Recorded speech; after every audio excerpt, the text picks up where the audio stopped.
movimentações importantes no Flamengo, número da camisa do Matias Vinha, bastidores, finanças e muito mais. Antes, deixa eu só me apresentar. Me chamo Jorge Nicola, jornalista esportivo, e o objetivo por aqui é deixar você por dentro de tudo que tá rolando com o seu clube do coração. Para não perder nada, aperta o botão vermelho de inscreva-se, ative todas as notificações, também deixe seu like. Combinado? Bora começar o vídeo com aquele tradicional giro de notícias, e a primeira informação é sobre a seleção brasileira pré-olímpica que venceu a Venezuela por 2-1 na noite dessa quinta-feira lá na Venezuela. O gol da vitória saiu já nos acréscimos, assistência do Endrick e gol do Biro, jogador do Corinthians. Com o resultado, o Brasil pulou para a segunda colocação e vai para a última rodada com chances reais de classificação. O Paraguai tem 4 pontos, o Brasil tem 3, a Argentina tem 2 e a Venezuela tem 1. Domingo tem Brasil e Argentina. A vitória classifica o Brasil para a Olimpíada, o empate deve classificar.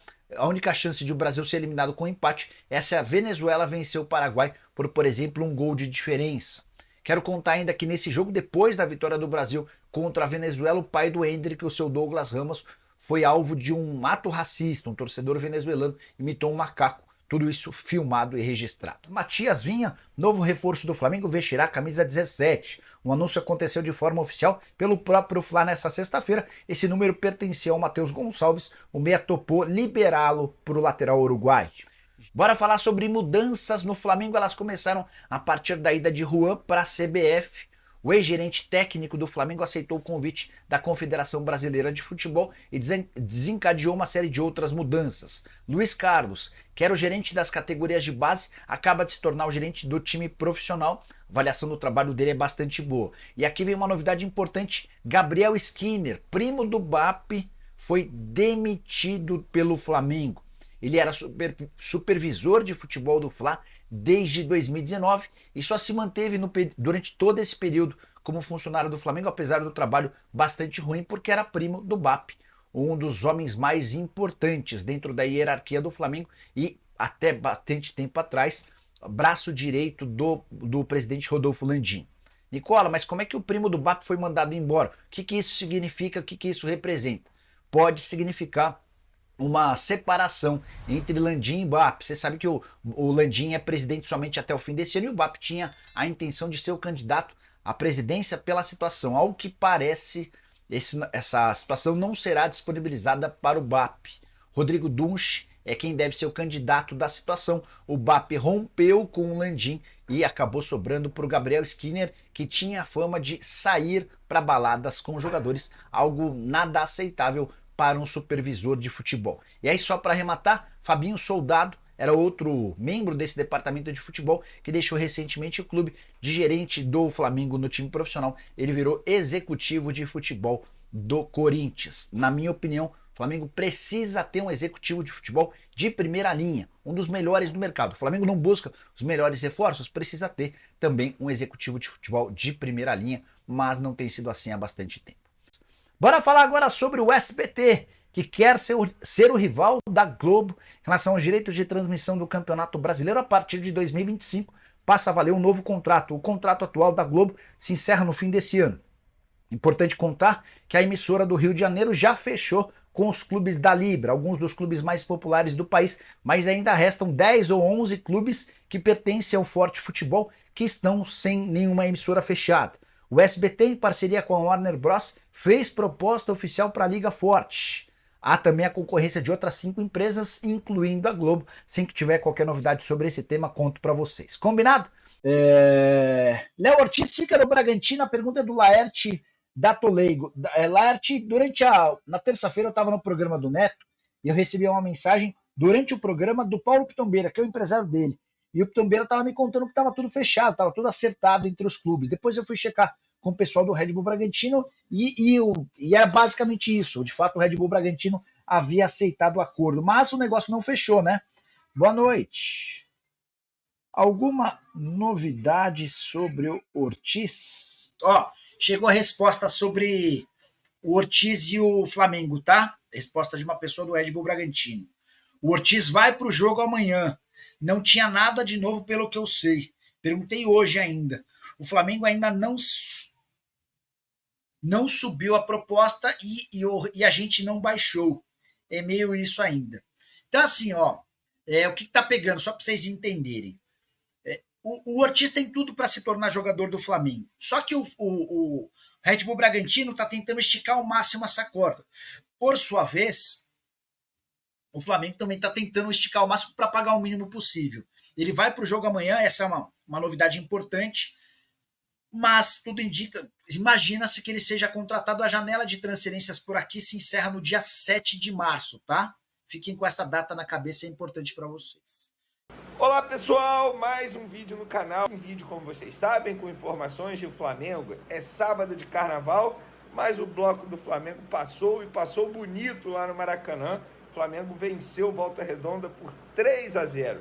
E também vamos falar sobre a entrevista coletiva de Tite, que deu o que falar, e também Marcos Braz abrindo o jogo, falando sobre Léo Ortiz, Igor Coronado, se esses dois têm condições de chegarem ao Flamengo. Não deixe de se inscrever no canal, ativa a notificação, compartilhe o vídeo com os amigos, com as amigas. Vamos trabalhar, galera? A grande parte da entrevista do Tite foi quando ele falou do gramado. Ele esculhambou o gramado, largou o aço.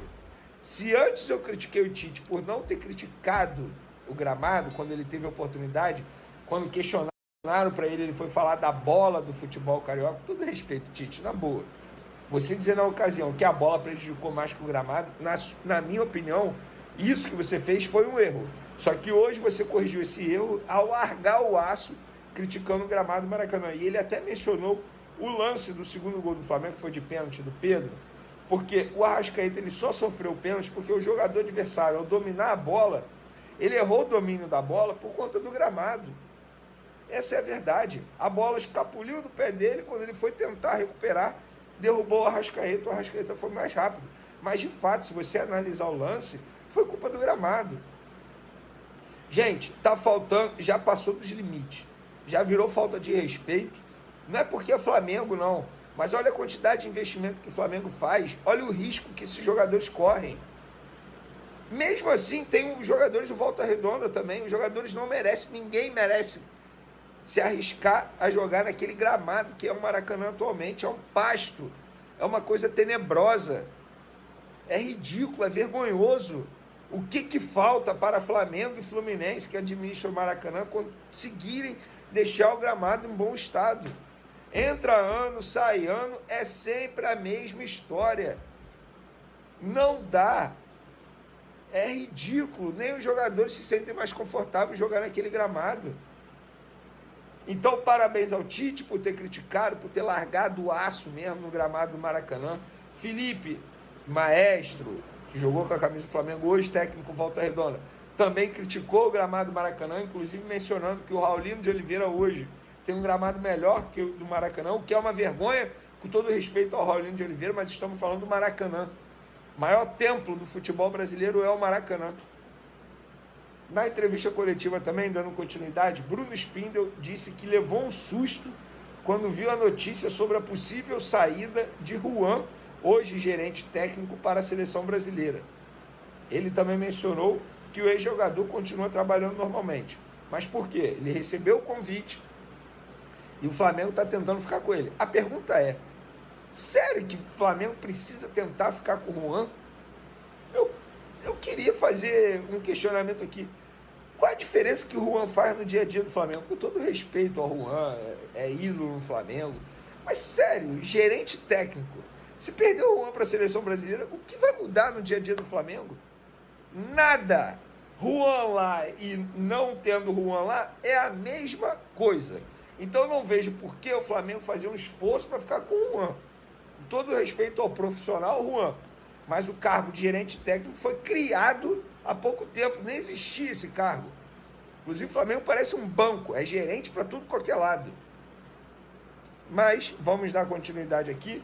É o seguinte, após o jogo, Marcos Braz deu entrevista à Zona Mista para alguns jornalistas.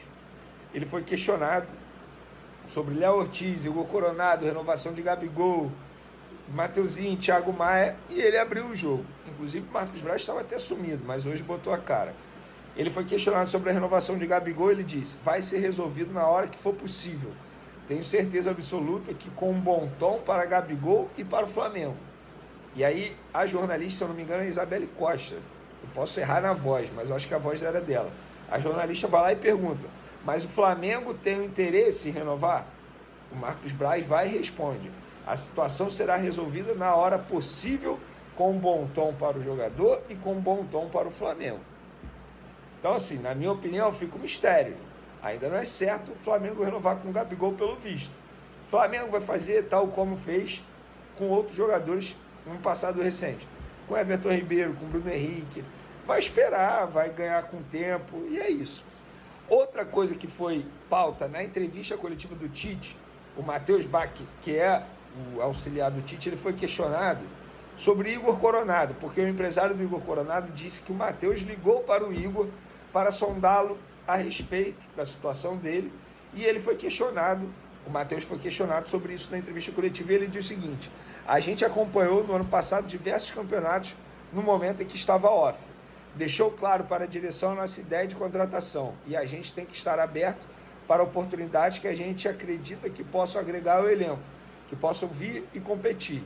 A gente tem noção que as datas FIFA podem machucar a equipe.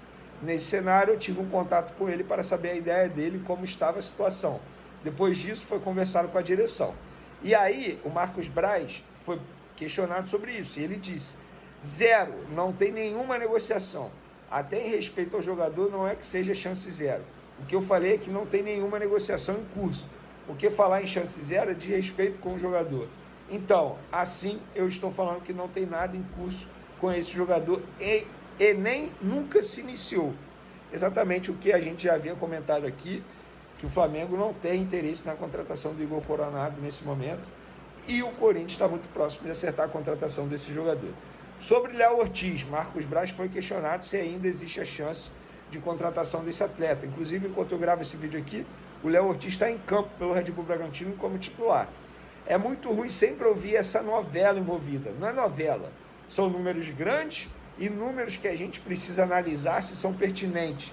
O detentor do jogador quer um determinado valor.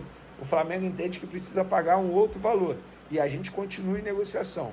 Se um dia quem está vendendo entende que não tem que mais ficar nessa negociação, ou quem está comprando nem precisa mais estar dentro dessa negociação, se para. Por enquanto é isso. Então não tem novela. Se tem negociações responsáveis e transparentes, em que às vezes tem que ter um pouco mais de paciência. O bom sempre, e eu sempre falo isso, é ter entregue ou entregar ao técnico no primeiro dia todos os jogadores. Às vezes não é possível, a janela ainda está aberta. Pertinente ainda de fazer algumas contratações, e é isso que o Flamengo está tentando se reforçar, ainda mais do que se reforçou até agora para essa temporada de 2024. Então tá aí, Marcos Braz deixando muito claro que o problema com o Léo Ortiz é dinheiro. Bragantino pede uma coisa, o Flamengo quer pagar outra. E aí, nação rubro-negra, a emoção está à flor da pele. Hoje, venho compartilhar uma vitória avassaladora do nosso amado Mengão. A tarde estava quente, não só pelo calor carioca, mas pela atmosfera fervorosa que envolvia o Maracanã. O Flamengo entrou em campo com um time misto e desde os primeiros minutos já deu para sentir que seria um espetáculo. Gabigol, nosso artilheiro nato, brilhou com um gol espetacular, resultado de uma jogada perfeitamente construída por Luiz Araújo. A conexão entre esses dois foi como música para os nossos ouvidos. O Mengão continuou martelando, com um futebol envolvente e cheio de raça. Chegamos ao intervalo com a vantagem mínima, mas a confiança transbordava nas arquibancadas e se refletia no campo.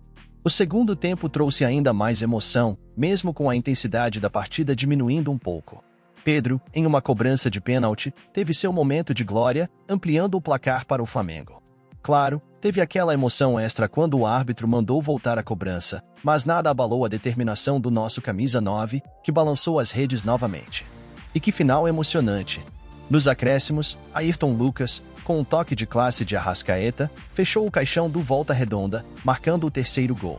O Maracanã explodiu em alegria, e a nação rubro-negra voltou para casa com o coração cheio de orgulho e esperança, mantendo o sonho do título da Taça Guanabara mais vivo do que nunca. E assim, entre gritos, cânticos e a vibração única da torcida do Flamengo, encerramos mais um capítulo de glórias. O Mengão está faminto por mais conquistas, e a jornada continua. Fiquem ligados, nação rubro-negra, porque o nosso Flamengo está imparável. Até a próxima explosão de alegria.